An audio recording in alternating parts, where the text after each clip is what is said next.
Did you know that many homeowners in divorce, bankruptcy, and probate situations are desperate to find a knowledgeable and skilled real estate agent to represent them and guide them through the home selling process, but they can't find one? My name is Sharon Smoot. I'm an attorney and a realtor, and today I'd like to talk to you about distressed seller representation. When I use the term distressed seller representation, I'm referring to any situation involving a divorce, a bankruptcy, or a probate matter where a property needs to be sold. And when I use the term distressed seller, I'm referring to any homeowner who is involved in a divorce, bankruptcy, or probate matter and needs to sell a home. The basic mechanics of a divorce, bankruptcy, or probate listing are similar to your typical real estate listing. However, there are some very important nuances that separate these types of listings from normal real estate listings. So before you take on a divorce, bankruptcy, or probate listing, it is extremely important that you understand those nuances and how to navigate through them. Distressed sellers often face complex legal, financial, and emotional challenges. And I want to talk to you about each type of listing and how these three challenges can impact them. So first, let's briefly delve into the legalities that may impact a divorce listing. Number one, have the parties already filed for divorce?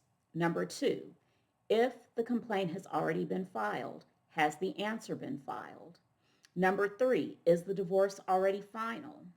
Number four, if the divorce is final, what does the divorce decree say about the disposition of any real estate that the parties own?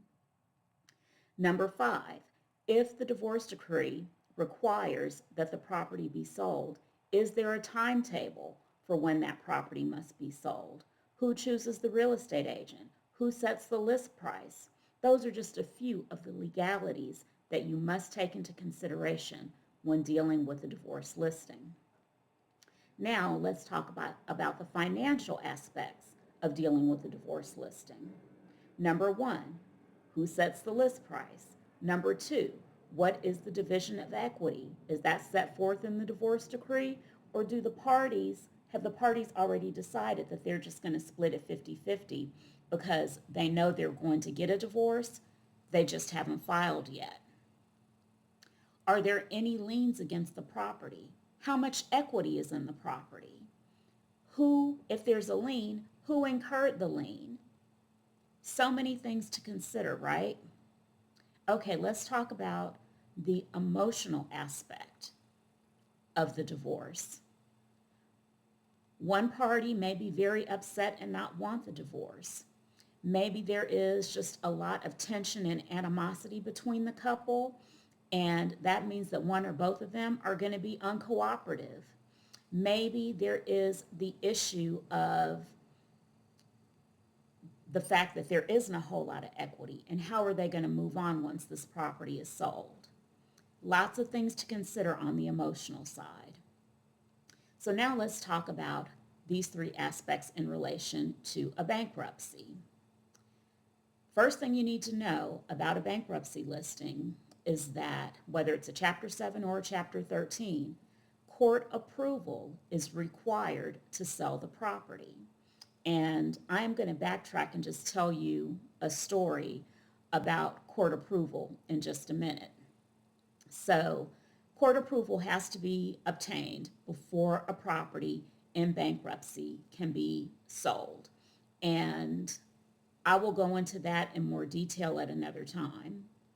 The financial aspects, depending on whether there's a Chapter 7 or a Chapter 13 bankruptcy in place, can impact the disposition of that equity.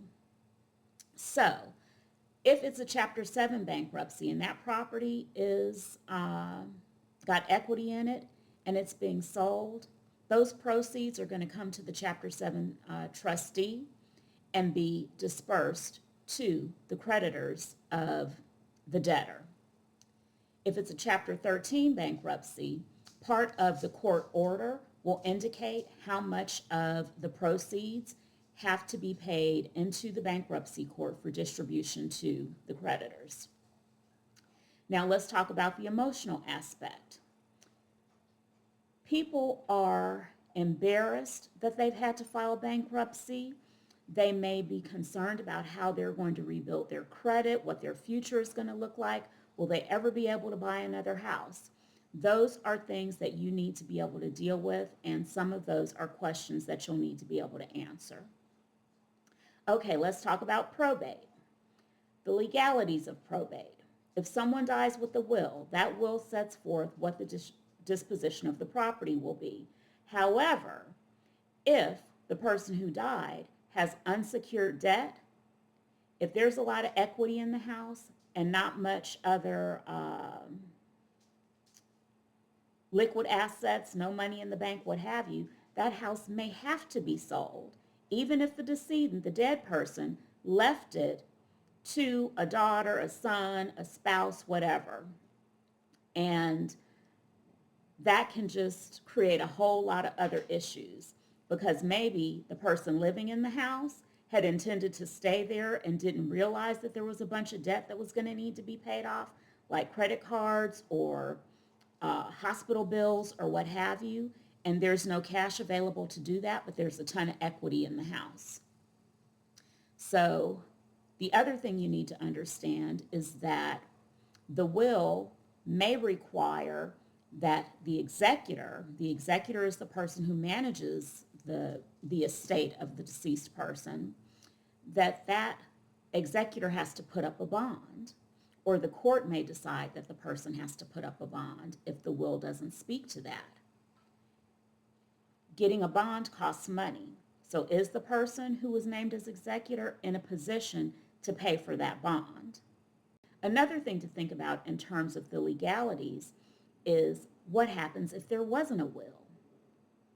That means that an administrator will need to be appointed to manage the estate. And depending on who that person is, they may have to put up a bond. You know, there's just a lot that goes into it, and you need to know the right questions to ask. You want to see the will before you take the listing.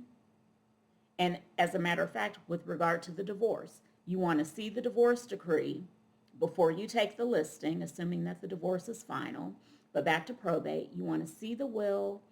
If there is a will, you need the letters testamentary.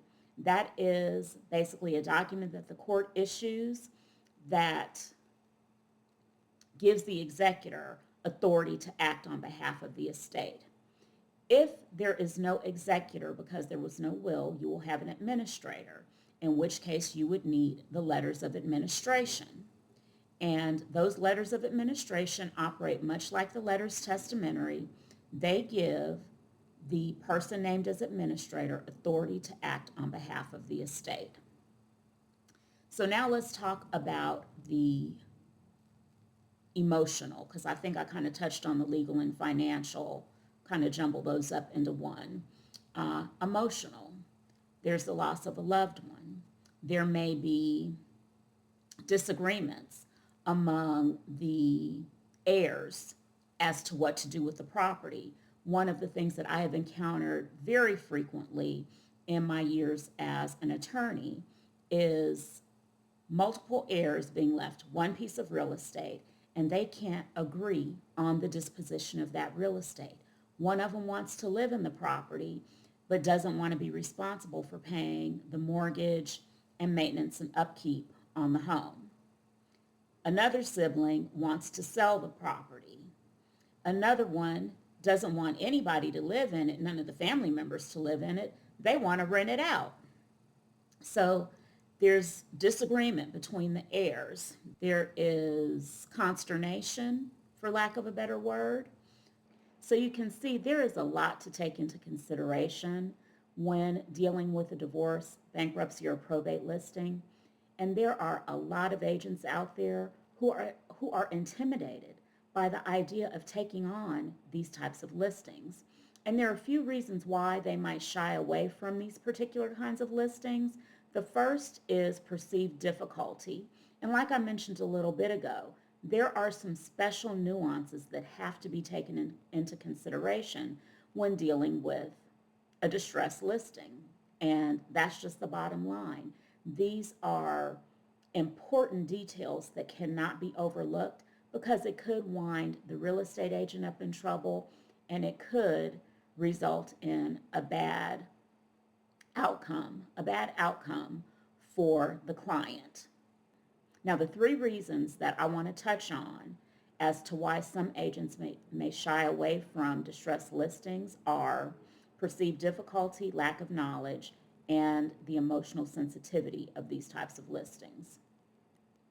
So when you talk about or think about perceived difficulty, like I mentioned, there are some nuances that really must be taken into consideration. Failure to adequately and competently address these nuances could get you in trouble and result in a poor outcome for your client. Let's talk about lack of knowledge. And this is where I'm going to give you the example regarding the bankruptcy. So, lack of knowledge. I've been an agent since 2006, and in all those 18 years, I can't recall seeing one continuing education course that specifically addressed handling divorce, bankruptcy, and or probate listings, either collectively or individually. And we all know that the real estate course that you take to get your license doesn't touch on any of that either. And so any agent who shies away from a distress listing because they know that they don't have the knowledge, I think that's a good decision. That is a good decision because, again, you don't want to take on something where you have no idea what you're doing. Then there is, well, let me give you the example. So years ago, I handled a closing and the folks sold their house, proceeds distributed. I get a call from the bankruptcy trustee asking me, did I know that the couple who sold the house were in bankruptcy? And I said, no, I didn't. And he said, well, all you had to do was check the bankruptcy records. Well, here's the thing. In Georgia, where I practiced law, let me see, I got my license, oh my God, in 1993. When you have the title search run, it does not require the title examiner to check the bankruptcy records. We have what are called title standards, and those title standards do not require the title examiner to check the bankruptcy records. So unless someone had disclosed to me that there was a bankruptcy, I had no way of knowing that. So here's the issue. The real estate agent should have posed that question to their clients during the initial listing consultation. I'm not even talking about the listing appointment where they went to view the property, but that initial phone call where they talked to the couple about selling the house. One of their questions should have been, are you in bankruptcy? And then we could have handled the matter accordingly. So again, an agent who did not ask the right questions or sellers who did not tell the truth. But I would like to believe that if the sellers had been asked point blank if they were in a bankruptcy, that they would have been honest. So then the third reason that many agents shy away from these types of listings is the emotional sensitivity. Maybe they know that they just don't have the right personality to handle all of the emotional stuff that comes with dealing with a divorce, bankruptcy, or probate listing. And quite honestly, sometimes you do have to kind of play counselor. It's not so different from when you're dealing with a normal listing. Sometimes you have to kind of pull the people off from the edge of the cliff, what have you, but that is just exacerbated when you're dealing with a distress listing. There is a lot that goes into managing a distress listing. And to that end, I have created a Mastering Distress Seller Representation one-on-one VIP day, where I will work with you individually, literally one-on-one, and show you the ropes and give you the tools and templates and just a good solid foundation to begin handling distressed seller listings.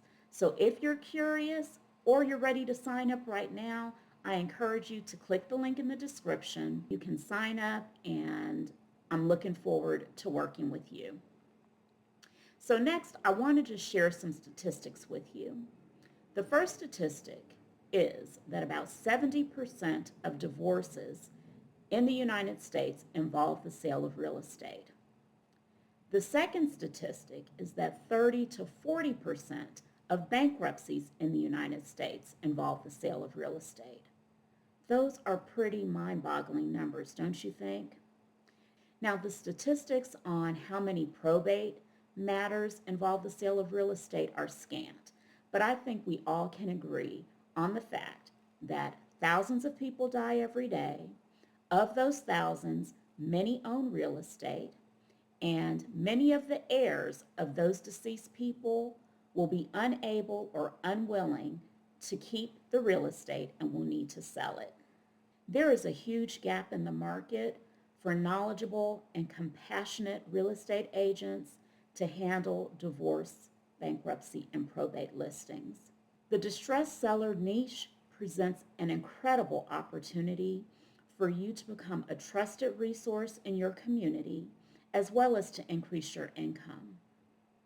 And so my question to you is, why shouldn't you be the one to fill that gap in your market?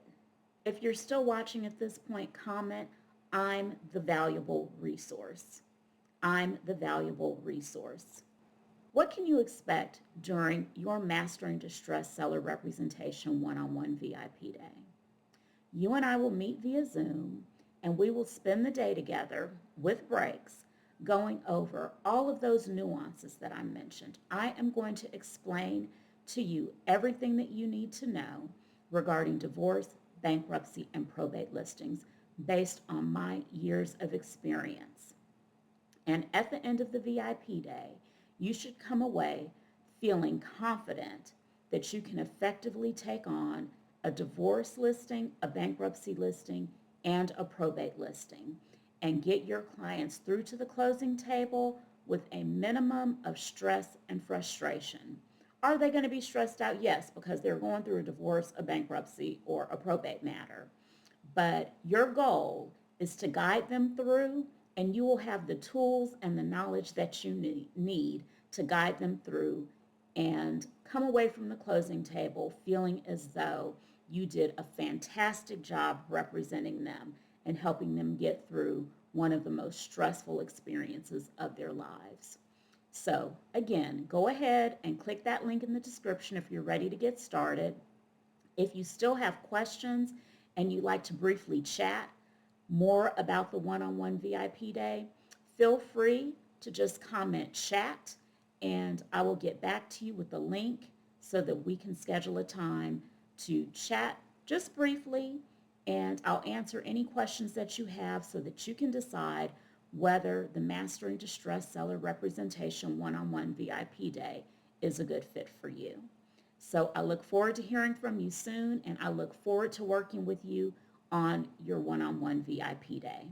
Thanks so much, and take care. I'll be back with another video soon, so if you haven't already done so, be sure to like this video, click the notifications button so that you don't miss any future videos that I post, and subscribe to my channel. That's it for now. Bye-bye.